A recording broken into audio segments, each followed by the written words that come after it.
Alright, we're heading to the thrift store today. Running From takes the thrift store. We're gonna come up with a sick ass picture, and we're just gonna look freaking sick for the gram. I mean, there's nothing more to say other than that, eh, boys? So we'll head over to the well. Let's see what we can pick up today. We don't have any money, so it's gonna need to be under $3. I think that's gonna be our limit. Is $3, right? It's gonna be pretty easy at the will. I'm Eric. I'm the front man. And mildly interesting fact, out of the band, I've recently been deemed the poker champion. So that's what I like to go by nowadays. They gotta call me champ. My name is Cole Wilson. I am the current bass player for our band. Interesting fact, I teach tennis. Well, my name is Blake Rester. I am the guitar player here at Running From Incorporated. And an mildly interesting fact, I would say, is that I drive a 2013 Ford F-150.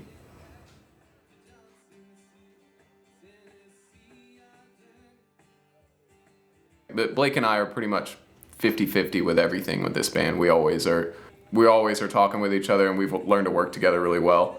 We've learned to argue with each other really well. Like, everything's just very productive with me and him.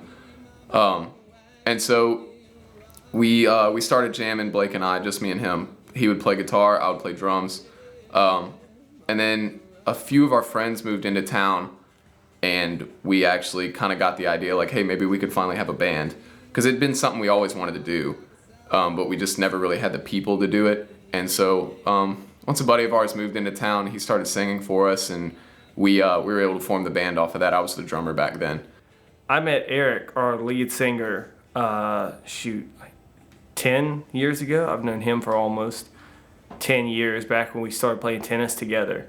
And he's my roommate, and so he's really the reason I got into the band. I looked at me one day and was like, hey, we don't have a bass player.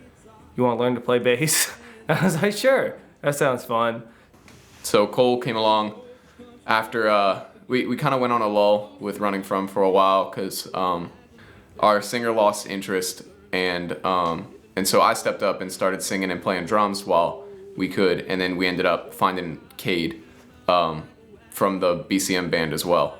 And so then I was able to stop drumming and just move up into frontman, which I was always more comfortable. I was always a better singer than I am a drummer. And so that was where I naturally kind of belonged to anyway with the group. And so it all just worked out from there. When we kind of took that formation, that's when we really started to really enjoy the band a lot more. And that's when we all kind of meshed together and started growing a lot.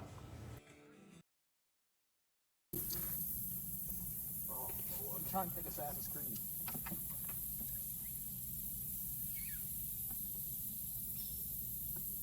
Hold on, what were those Seashanties? I can't remember. We need to listen up. Help me out. Let me find it. Waiting for the day that we get our pay. See if I can find these bad boys. Well, I like to get with the boys and go kayaking. That's a good time. We find some mud holes and throw some lines in the water, and usually don't catch any fish, but it doesn't matter because it's still fun being with the boys. Luckily, Blake's been working out quite a good bit, so the Rougarou can't mess with us today. We've got our bodyguards on us. As you can see, he's wearing an invisible tank top, but he's got his guns up, so the Rougarou knows not to mess with us. Meanwhile, you got Cole Wilson over here. He's telling me to be quiet. I think he's got one spotted. Signing off for now. Being with the band and bonding outside of practice really gets you kind of on the same mindset and wavelength to where you can really play off of each other a lot more. Because I've known Eric like 10 plus years, whatever. And like we're just kind of like on it all the time. Like we always know like probably what the other one's thinking or what we're going to say or something like that. So just having like those experiences all like in and out of practice just really gels everyone. Ever since we formed the band, we've all just become like super close, just because all the time we spend together now too. I mean, we were all like friends beforehand, but like now we do all sorts of stuff together, and just like if we're not sitting here writing songs or anything. We're going kayaking, or we'll go grilling, or we'll have like poker night, or we'll have all sorts of stuff now. And so we just become like really, really tight as a group now, ever since the band.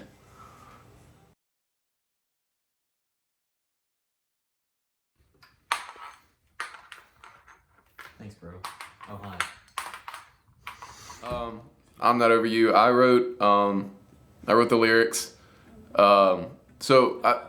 Me and Blake like to write pretty like side by side, which is I don't know if that's unusual for a band or not, but Blake came over with an idea. He had a riff in his mind that just went doo doo doo Over you, over, like it just like popped into my head.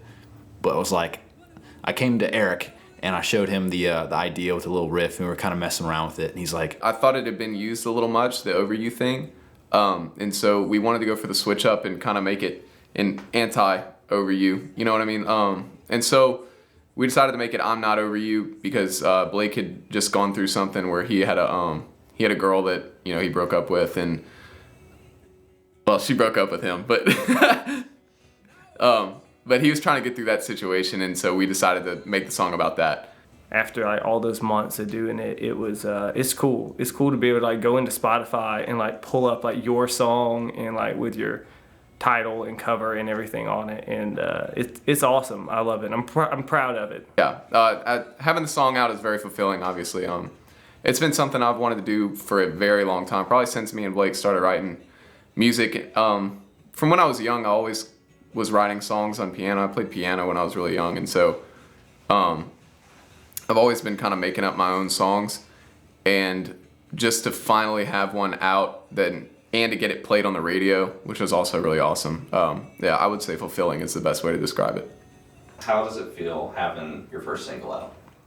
it's pretty neato, I have to say.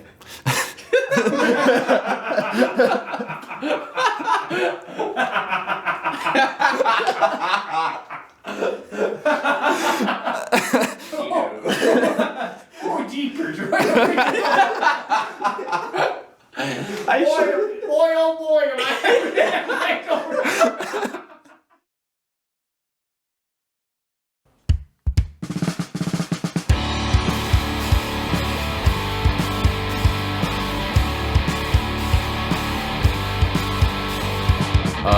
Making the video was definitely, it was a super fun experience. It was something I never even really I never had on like my a priority list to do. It was something that I was always like, yeah, I want a music video, but it wasn't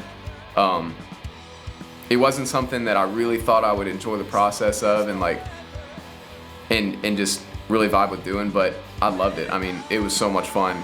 The music video was one of the more fun things I've got to do with the band. That was something way different than anything I've ever done. I was kind of worried that I wouldn't like it because it was going to be so out of my comfort zone, but I ended up walking away that day just like super excited about it, and couldn't wait to see the final cut. That was fun. That was something I've never done really anything in like the film area before, and I've really only been doing music like a couple of years. So that was cool. It went honestly a lot like quicker and smoother than I thought it would. Like the music production took like twice as long as I thought, but like the actual video was quicker than I thought, probably because we have an amazing editor who does a bang up job. But yeah, it was fun, and going downtown and setting up and just being a part of the experience, and just another fun thing to do, you know, with the guys and everything. So it was fantastic.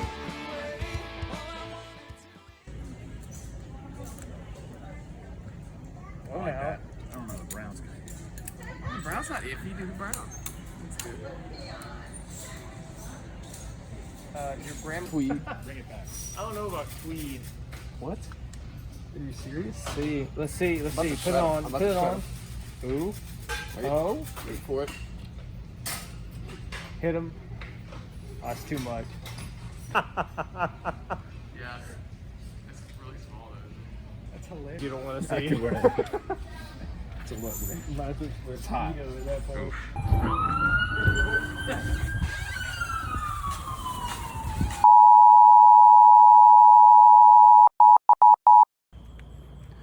What's up, guys? Just got to the studio.